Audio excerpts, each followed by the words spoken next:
Hi అందరికీ welcome back to my YouTube channel. ఈరోజు అటుకుల పాయసం చేస్తుంది. దానికి కావాల్సిన 1 కప్ అటుకులు, అరకప్పు బెల్లం, పావు స్పూన్ ఇలాచీ పౌడర్. ఇవి మనము అరకప్పు బెల్లంకి పావు కప్పు వాటర్ పోసుకొని మరిగించుకోవాలి.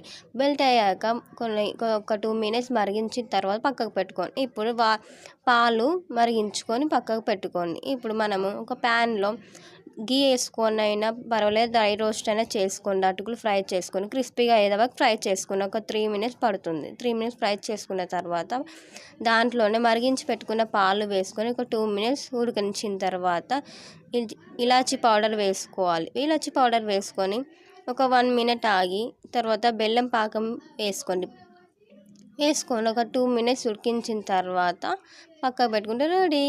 అండ్ డ్రై ఫ్రూట్స్ కూడా యాడ్ చేసుకోవచ్చు మీకు కావాలంటే, అవి కూడా డ్రై రోస్ట్ చేసుకోండి గీలో. Thank you for watching. For more videos subscribe my channel.